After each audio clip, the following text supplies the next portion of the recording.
Hello friends, नमस्कार। कैसे हैं आप सब?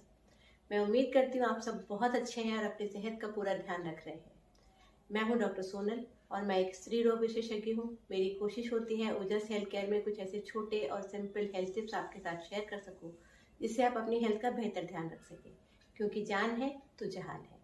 और आज हम बात करने वाले हैं एक ऐसे टॉपिक के बारे में जो कि बहुत बहुत ज़्यादा इम्पॉर्टेंट है और बहुत ज़्यादा इसका मिसयूज़ किया जाता है। आज हम बात करने वाले हैं वाइट डिस्चार्ज के केसेस में एंटीबायोटिक यूसेज के बारे में। वाइट डिस्चार्ज के केसेस में एंटीबायोटिक्स बहुत ज़्यादा बहुतायत से दी जाती हैं।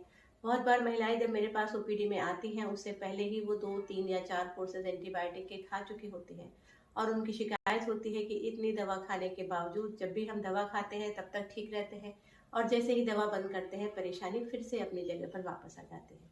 तो आज हम बात करने वाले हैं कि वाइट डिस्चार्ज के केसेस में एंटीबायोटिक का क्या रोल है, किन केसेस में एंटीबायोटिक का कोई भी रोल नहीं है, और ये पता करने के लिए कि वाकई में एंटीबायोटिक से फर्क पड़ेगा या नहीं, किन बातों का ध्यान रखने की ज़रूरत है या कौन से टेस्ट कराने की ज़रूरत है। वीडियो के एंड में डॉक्टर आलोक कुमार से हम बात करेंगे कि किस तरीके से हाई वेजाइनल स्वाब एक इफेक्टिव तरीका है ये पता करने के लिए कि कौन सा इन्फेक्शन है। तो वीडियो को एंड तक ज़रूर देखिएगा। अगर आपको वीडियो अच्छा लगे तो लाइक और शेयर करना मत भूलिए, और अगर अभी तक आपने चैनल को सब्सक्राइब नहीं किया है तो जरूर से इसे सब्सक्राइब कर लीजिए। वाइट डिस्चार्ज, जैसे मैंने आपको पहले भी कई वीडियोस में बताया है कि 2 तरीके का होता है, फिजियोलॉजिकल और पैथोलॉजिकल। लेकिन पैथोलॉजिकल वाइट डिस्चार्ज को भी हम 2 कैटेगरीज में बांट सकते हैं, इन्फेक्टिव और non infective. Infective white discharge वे होते हैं जो किसी एक्टिव बैक्टीरियल, वायरल या फंगल इन्फेक्शन की वजह से होते हैं, और ऐसे केसेस में वाइट डिस्चार्ज के साथ जो एसोसिएटेड कंप्लेंट होती है वो होती है सीवियर पेन एब्डोमेन, टेंडरनेस होता है, और कई बार पीरियड्स इरेगुलर, हेवी, ये सब परेशानियां भी वाइट डिस्चार्ज और दर्द के साथ एसोसिएटेड होती हैं। लेकिन वहीं पर कुछ ऐसे डिस्चार्ज होते हैं जो कि नॉन इन्फेक्टिव होते हैं, और उसमें एक बहुत कॉमन कारण होता है सर्वाइकल इरोजन। सर्वाइकल इरोजन एक ऐसी कंडीशन होती है जिसमें कि सर्विक्स का जो आउटर हिस्सा होता है उस पर काफ़ी स्वेलिंग आ जाती है, और उसकी जो म्यूकोसा है, जो नॉर्मल स्ट्रेटिफाइड स्क्वेमस म्यूकोसा होती है, उसकी जगह वो कॉलमनर म्यूकोसा हो जाती है, जो कि वाकई में डिस्चार्ज के लिए रिस्पॉन्सिबल होते हैं। और ऐसे केसेस में, बहुत सारे केसेस में एंटीबायोटिक खाने के बाद ये म्यूकोसा ठीक नहीं होती है, इन्फेक्शन ठीक हो जाता है और बार बार वो डिस्चार्ज की वजह बनता है।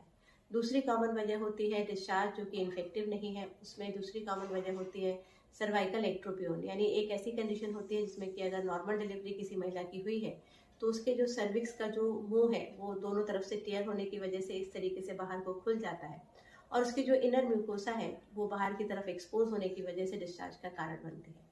तो ये कुछ ऐसी वजह है जहाँ पर कि वाइट डिस्चार्ज की वजह इन्फेक्शन नहीं होती, और ऐसे केसेस में एंटीबायोटिक देने से ये इन्फेक्शन ठीक नहीं होता, क्योंकि इन्फेक्शन वहाँ है ही नहीं। तो इसलिए ये ध्यान रखने की बहुत ज़्यादा ज़रूरत है कि जहाँ वाइट डिस्चार्ज की प्रॉब्लम है, एंटीबायोटिक्स आप कई बार खा चुके हैं लेकिन डिस्चार्ज ठीक नहीं हो रहा है, तो ज़रूर अपने डॉक्टर के पास जाइए, और डॉक्टर को एक बार एग्जामिनेशन करने के बाद ये पता चल जाता है कि किस तरीके की प्रॉब्लम आ रही है। और ऐसे केसेस में हाई वेजाइनल स्वाब एक टेस्ट होता है जिसके द्वारा ये तय किया जा सकता है कि कोई पर्टिकुलर इन्फेक्शन है। नमस्ते जी, नमस्कार। मेरा नाम है डॉक्टर आलोक कुमार। मैं क्लिनिकल माइक्रोबायोलॉजिस्ट हूँ। मैं आज इस वीडियो में आपको एक महिलाओं की एक खास समस्या के बारे में जानकारी देने वाला हूँ। ये खास समस्या है सफ़ेद पानी जाना, जिसे ल्यूकोरिया भी कहते हैं, श्वेत प्रदर भी कहते हैं। मेरे पास इस तरह काफ़ी मरीज आते हैं, महिला मरीज आती हैं जो कि अपना वेजाइनल स्वाब टेस्ट करवाती हैं ल्यूकोरिया की जांच के लिए, और ये ज़्यादातर मरीज मेरे पास गायनिकोलॉजिस्ट, स्त्री रोग विशेषज्ञ से रेफर तो कम होते हैं, नीम हकीम और वैद्यों के रेफर किए हुए ज़्यादा होते हैं। ये सफ़ेद पानी जाना या ल्यूकोरिया 3 तरह का होता है। मुख्यतः 2 तरह का होता है। पहला होता है फिजियोलॉजिकल ल्यूकोरिया, यानी कि शरीर की क्रिया के साथ ये ल्यूकोरिया चलता है, जिससे ज़्यादा परेशान होने की जरूरत नहीं होती। दूसरा होता है पैथोलॉजिकल ल्यूकोरिया। पैथोलॉजिकल ल्यूकोरिया जो होता है, इसमें इलाज की महिला को जरूरत होती है। ये पैथोलॉजिकल ल्यूकोरिया ही 3 प्रकार का होता है, जिसमें एक होता है बैक्टीरियल ल्यूकोरिया, जो कि इंसान के शरीर में पाए जाने वाले कॉमन सेल बैक्टीरिया, यानी कि उसका नॉर्मल फ्लोरा के कारण हो जाता है, और ये भी कोई बहुत ज़्यादा दर्दनाक नहीं होता। दूसरा ल्यूकोरिया फंगल ल्यूकोरिया होता है, और तीसरा ल्यूकोरिया होता है प्रोटोजोअल ल्यूकोरिया, यानी कि प्रोटोजोआ ऑर्गेनिज्म से होता है, ट्राइकोमोनास से।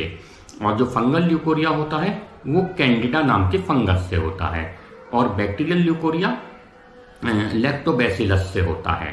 तो इन तीनों ही ल्यूकोरिया में रोगी को इलाज की जरूरत होती है, और मेरा ये कहना है कि जो कोई भी ल्यूकोरिया का इलाज कराए वह कुशल स्त्री रोग विशेषज्ञ गायनिकोलॉजिस्ट से ही कराए। हकीम वैद्य से यह इलाज नहीं हो सकेगा। अब ल्यूकोरिया का टेस्ट हम कैसे करते हैं? वेजाइना में एक स्टिक पर फाया लगाकर उसका लिक्विड लेकर उसके 3 स्लाइड बना देते हैं। एक स्लाइड हम बैक्टीरिया के लिए कलर करते हैं, स्टेन करते हैं, खास तरह के हमारे पास रंग होते हैं स्टेन्स, उनसे बैक्टीरिया के लिए स्टेन करते हैं। दूसरा फंगस के लिए स्टेन करते हैं, और तीसरा जो है प्रोटोजोआ के लिए फ्लोरेसेंट स्टेन करते हैं। और इन तीनों को हम माइक्रोस्कोप सूक्ष्मदर्शी में जांचकर इस बात को कंफर्म करते हैं कि ये ल्यूकोरिया किस कारण से हुआ है, और फिर वह रिपोर्ट देखकर गायनिकोलॉजिस्ट स्त्री रोग विशेषज्ञ अपना इलाज कराती हैं। ये प्रक्रिया, टेस्ट की प्रक्रिया बिल्कुल पेनलेस है, कोई इसमें दर्द नहीं होता है, बड़े आराम से सैंपल निकल आता है। इतना भी दर्द नहीं होता है जितना कि नस में से ब्लड निकालने पर। तो ये है इसका टेस्ट की प्रक्रिया, जो कि मैं माइक्रोबायोलॉजिस्ट होने के नाते अपनी लैब में इसको करता हूं। अब इसके बाद इसका इलाज और इससे बचाव, ये उपाय आपको बता रही हैं ओजस हॉस्पिटल आगरा की जानी मानी स्त्री रोग विशेषज्ञ डॉक्टर सोनल गुप्ता। तो आइए चलते हैं डॉक्टर सोनल गुप्ता के पास। अभी हम देखते हैं डॉक्टर आलोक कुमार की जो टॉक है उसके बारे में, जो कि बता रहे हैं कि किस तरीके से हाई वेजाइनल स्वैब को लिया जाता है। ये बिल्कुल पेनलेस प्रोसीजर है, और इसके रिजल्ट्स को इंटरप्रेट करके हम ये देख सकते हैं कि वाइट डिस्चार्ज अगर इन्फेक्टिव है तो एंटीबायोटिक दिए जाते हैं, किस किस्म का इन्फेक्शन है ये भी निर्भर करता है कि कौन सी दवाइयाँ चलाई जाएँ, और अगर बाई चांस इन्फेक्टिव नहीं है तो ऐसे केसेस में सिर्फ लोकल ट्रीटमेंट, क्रायोथेरेपी, कॉटराइजेशन या कोनाई जैसी थेरेपी की वजह से, थेरेपी के इस्तेमाल से वाइट डिस्चार्ज को ठीक किया जा सकता है। जागरूक रहिए, बिना डॉक्टर की सलाह के कोई भी दवाइयाँ, एंटीबायोटिक कभी भी मत लीजिए, और अगर आपको किसी टेस्ट की एडवाइस डॉक्टर द्वारा दी गई है तो ज़रूर उस टेस्ट को तुरंत और समय से कराएं। बहुत बार महिलाओं की अप्रोच होती है कि पहले हम दवा खा के देख लेते हैं, नहीं ठीक होगा तो फिर टेस्ट करा लेंगे, जो कि एक गलत अप्रोच है। तो अपनी हेल्थ को प्रायोरिटाइज कीजिए, और इस वीडियो को एंड तक ज़रूर देखिए। धन्यवाद।